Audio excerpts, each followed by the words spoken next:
Hello friends, तर स्वागत आहे तुमचं आपल्या या यूट्यूब चॅनलवरती. मित्रांनो, चॅनलवर नवीन असाल तर चॅनलला सबस्क्राईब करा आणि अशाच नवनवीन अपडेट्स पाहत राहा. असिस्टंटचं बोलणं ऐकून सोहेल रागाने म्हणाला, जर तिने पैसे केले असतील ना, तर ती खूप मोठी चूक केली आहे. मी तिला सोडणार नाही. सोहेलचं बोलणं ऐकून असिस्टंट त्याच्याकडे बघत म्हणाला, आपण एकदा स्वतः तिला कॉल करून विचारत का नाही? काय माहीत, जर अनया मॅडम त्यांच्याकडे नसतील तर? आपण हातावर हात धरून बसू शकत नाही. खरं सांगायचं झालं तर आपण खूप मोठी चूक केली आहे. अशा परिस्थितीत अनया मॅडम स्वतःच्या जीवाशीही खेळ करू शकतात. तुम्हाला थोडं सावध राहायला हवं. असिस्टंटचं बोलणं ऐकून सोहेल त्याच्याकडे बघू लागला, पण त्याने काही बोलण्याआधीच त्याच्या फोनवर घरच्या नोकराचा कॉल आला. त्याने कॉल उचलताच नोकराने काही सांगितलं. ते ऐकून सोहेल ड्रायव्हरला म्हणाला, गाडी परत घरी घेऊन जा. काही वेळात सोहेल घरी पोहोचला. त्याने पाहिलं की नोकर दरवाजाजवळ उभा राहून त्याचीच वाट बघत होता. पण सोहेलने त्याच्याकडे पूर्ण दुर्लक्ष केलं आणि शांतपणे घरात शिरला. घरात येताच नोकराची नजर सोफ्यावर पडलेल्या अनयाकडे गेली. अनयाचे कपडे पूर्ण भिजलेले होते, जणू ती पाण्यातून बाहेर काढलेली होती. तिच्या शेजारी लेडी बॉडीगार्ड बसल्या होत्या. त्या काळजीने अनयाकडेच पाहत होत्या. हे पाहून सोहेल रागाने त्यांच्या जवळ जाऊन म्हणाला, ही मुलगी तुम्हाला कुठे मिळाली? सोहेलच्या रागाने भरलेल्या प्रश्नावर घाबरलेल्या सुरात लेडी बॉडीगार्ड म्हणाली, सर, सगळे लोक तिला शोधायला बाहेर गेले होते. मीही बाहेर जात होते, पण स्विमिंग पूलजवळ काहीतरी पडलेलं दिसलं. आधी दुर्लक्ष करणार होते, पण जवळ जाऊन पाहिलं तर मॅडम पाण्यात बुडालेल्या होत्या. मी लगेच त्यांना बाहेर काढलं आणि नोकराला सांगितलं की तुम्हाला कॉल करावा, जेणेकरून तुम्ही जास्त काळजी करू नका. डॉक्टरसुद्धा आले होते. त्यांनी मॅडमचं उपचार करून घेतला आहे. डॉक्टर म्हणाले की पोटात पाणी गेल्यामुळे त्यांना श्वास घेण्यास त्रास झाला होता. थोडा वेळ आराम करतील तर ठीक होतील, पण वेळेत त्यांना जेवण द्यावं लागेल. लेडी बॉडीगार्डचं बोलणं ऐकून सोहेल गंभीरतेने अनयाकडे पाहू लागला. तिचे डोळे बंद होते, पण हात हलकेच हालत होते. हे पाहताच त्याने नोकराला आदेश दिला,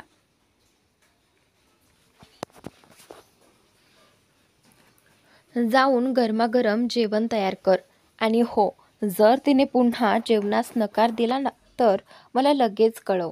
यानंतर त्याने पुन्हा लेडी बॉडीगार्डकडे पाहून रागाने म्हटलं, आणि तुम्ही दोघी थोडंही शहाणपण नाही का? कपडे भिजले असताना तुम्ही तिला दुसरे कपडे घातले का नाहीत? तिला खोलीत घेऊन जा आणि लगेच कपडे बदलून द्या. असं म्हणत सोहेल रागाने आपल्या खोलीकडे निघून गेला. हे सगळं शांतपणे पाहत असलेल्या असिस्टंटच्या चेहऱ्यावर हलकंसं स्मित उमटलं, पण तो शांतच सोहेलच्या मागे गेला. इकडे इशिता अनयाला शोधता शोधता थकली होती. तिला अनया कुठेच मिळत नव्हती. तेवढ्यात तिच्या फोनवर कबीरचा कॉल आला. तिने फोन उचलताच कबीर रागाने म्हणाला,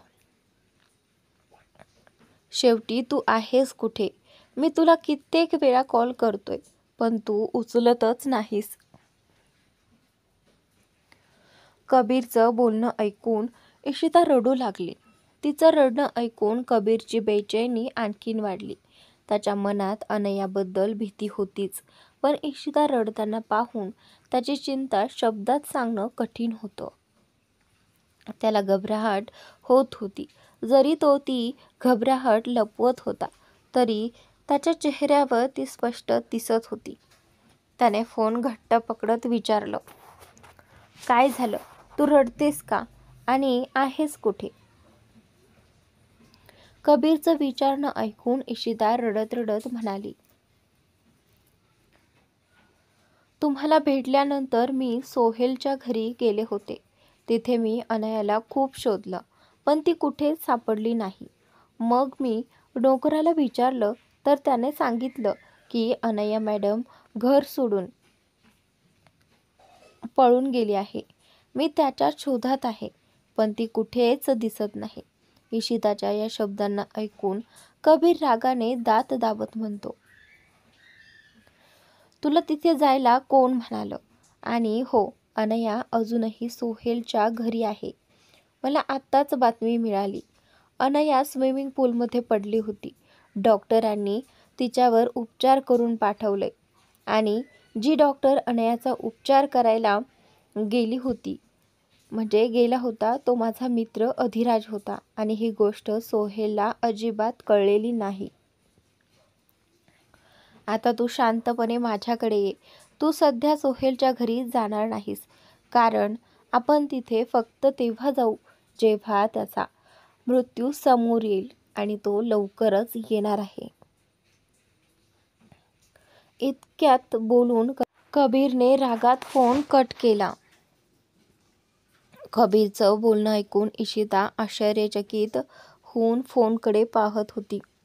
तिला अजिबात अपेक्षा नव्हती की कबीर इतके संतप्त आहेत. कदाचित जर सोहेल आणि कबीर एकमेकांसमोर आले तर त्यापैकी कोणाचा तरी नक्की मृत्यू होईल, असा विचार करत इशिताने फोन घट्ट पकडला. इशिताला आधीच कळून गेलं होतं की सोहेल तिचा भाऊ आहे. तरीही काही कारणाने या क्षणी ती त्याला स्वीकारू शकत नव्हती. सोहेलने जे वागणूक केली होती ते विचारताच इशिताच्या मनात त्याच्यावर त्रासातून आलेली द्वेषाची भावना उफाळत होती. दरम्यान बराच वेळ जाऊन अनयाला शीतल चैतन्याने जाग आली होती. नोकराने लेडी बॉडीगार्डला अनयासाठी जेवण दिलं आणि ती जेवण घेऊन लेडी बॉडीगार्ड अनयाजवळ आली. तिने अनयाला जेवण खायला लावलं, पण अनया रागात ते जेवण पुन्हा जमिनीवर फेकून देत होती. लेडी बॉडीगार्ड खूप चिंतेत पडली होती, कारण अनयाने हे तिसऱ्यांदा केलं होतं. वारंवार जेवणाचा अपमान होत होता. लेडी बॉडीगार्ड विचारात बुडाली असताना तिने दाराजवळून सोहेलला पाहिलं. सोहेलला रागाने पाहताच लेडी बॉडीगार्डने मान खाली करून लगेच खोलीतून निघून गेली. तेव्हा सोहेलने खोलीचे दार बंद केले आणि हातात घेतलेले जेवण टेबलवर ठेवलं. प्रथम तो जमिनीवर पसरलेलं प्लेटसकट बिखरलेलं सारं जेवण पाहतो. नंतर तो अनयाकडे बघत म्हणाला, तुम्ही तिसऱ्यांदा जेवणाचा अपमान केला आहे. तुला काय वाटतं, इथे माझे लोक बारकाईने तुझा सांभाळ करतील का? तुला जेवण हवं असेल तर चुपचाप खा, नाहीतर भुकेने मरणार आहेस तू. पण लक्षात ठेव, जर तू मृत्यासारखी झालीस तर तुझा भाऊ जो सध्या तुला सोडून गेला आहे तोही तुझ्याबरोबर वर पोहोचेल, कारण मी तुझा भाऊ जिवंत सोडणार नाही. सोहेलची ही सावध व चीन वाटणारी भाषा ऐकून अनया रागाने पलंगावरून खाली उतरू लागली. पण अचानकतेने खाली उतरल्यामुळे तिचं डोकं फिरू लागलं. तरी तिने स्वतःला धरून सोहेलकडे जाऊन त्याच्यावर बोट दाखवून म्हटलं, तू जे करणार आहे ते कर, पण माझा भाऊ तो तुझी जान घेऊनच राहील. तू माझी एकमेव बहीण पाडली, आता तुझी नाश सुरू होणार आहे. तू माझं आयुष्य नष्ट केलं आहे सोहेल मित्तल. लक्षात ठेव, ही अनया खन्ना मोजून मोजून तुझा बदला घेईल. तू माझ्याशी लग्न केलंस ना, हेच लग्न तुझा नाश करेल. हे बोलत असताना अनयाचं डोकं अचानक फिरू लागलं. समोरचं सगळं थोडं धूसर होऊ लागलं आणि ती हळूहळू डोळे मिटू लागली. जेव्हा अनयाने डोळे मिटले तेव्हा ती सरळ सोहेलच्या छातीत कोसळली. सोहेलने तिला पटकन धरून सुरक्षितपणे बसवलं. अनयाला खोलीत व्यवस्थित झोपविल्यानंतर सोहेल टेबलकडे येऊन जेवण पाहायला गेला. त्याला वाटलं होतं की धमक्या देऊन अनयाला जेवण खाऊ घालू शकतो, पण अनया आधीच बेहोश झाली होती. त्यामुळे त्याने जेवण तिथेच ठेवून शांतपणे खोलीतून निघून गेला. खोलीतून बाहेर पडताच त्याचं लक्ष त्याच्या असिस्टंटवर गेलं. सोहेलकडे पाहत असिस्टंट पुढे येऊन बोलला, अखेर किती वेळ? तू हे नीट सांभाळणार नाहीस की ही कबीर खन्नाची बहीण आहे, ज्याचा भाऊ नेहमीच रागात असतो. बरं, ही असेच राहील. एक गोष्ट लक्षात ठेवायची, चुकीनेही तिला काही झालं नाही पाहिजे. त्यानंतर इकडे त्याच्या असिस्टंटचं म्हणणं ऐकून सोहेल मित्तल तिरकस नजरेने त्याला बघून म्हणाला, तिच्याबरोबर काय होईल, काय होणार नाही, मला तुझ्याकडून सांगावं असं काय आहे? मी काय करू शकतो आणि काय नाही ते तुला सांगणं मला योग्य वाटत नाही. तू फक्त, तो पुढे बोलणार पण तो पुढे जास्त काही बोलत नाही. तुझं तोंड बंद ठेव, कारण आता जेव्हा तू तोंड उघडतेस तेव्हा मला खूप राग येतो. असिस्टंट सहाय्यक सोहेलची तरी बोलणी ऐकून डोळे किंचित पुटकी करून म्हणतो, हो, कारण मी तुझ्या विरुद्ध आहे म्हणून. हे जे काही तू केलं ते अगदी चुकीचं आहे. असं न झालं असतं तर आधीही मी तुझ्या पाठीशी उभा राहिलो असतो, पण तू स्वतःच आपल्या पायावर कुल्हाडी मारली आहे.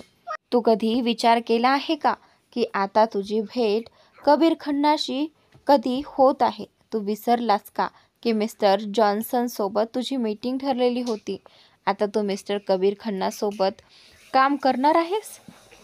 असिस्टंट विचारतो. असिस्टंटचं हे बोलणं ऐकून सोहेल अर्धवट चालत थांबतो. तो एकदा असिस्टंटकडे बघतो आणि रागावून तिथून निघून जातो. असिस्टंट हे दिसून घेतल्यावर त्याने दीर्घ श्वास घेतला आणि चुपचाप तोंड बंद ठेवून सोहेलच्या मागे लागला. दुसरीकडे इशिता कबीरशी बोलून थेट कंपनीकडे गेली होती. तिला कबीरच्या समोर जाण्याची इच्छा नव्हती, पण मनातल्या खोल दाटीने तिला कबीरची फारच काळजी वाटत होती. थोड्या वेळात ती कबीरच्या केबिनला गेली आणि पाहिलं की कबीर हाताने चेहरा झाकून सोफ्यावर बसलेला आहे. कबीरला पाहताच इशिता शांतपणे त्याच्या शेजारी बसली. कबीरला सुद्धा लगेच लक्ष आलं की इशिता आली आहे.